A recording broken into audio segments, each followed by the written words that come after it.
ملتان سے شاہ محمود قریشی کی tribunal appeal مسترد، الیکشن کے لیے نااہلی اب بھی برقرار ہے۔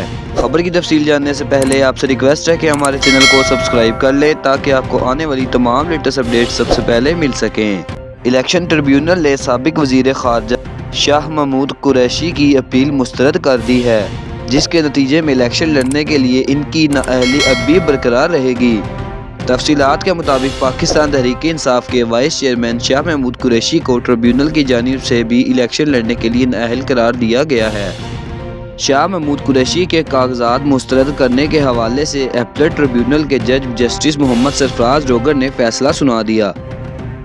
شاہ محمود قریشی نے قومی اسمبلی کے حلقہ NA 150، 151 اور پنجاب اسمبلی کی نشست PP 218 اور 219 سے کاغذات نامزدگی جمع کروائے تھے۔ ادھر سابق وزیر خارجہ شاہ محمود قریشی نے NA 214 تھرپارکر سے کاغذات جمع کروائے، جو منظور کر لیے گئے ہیں۔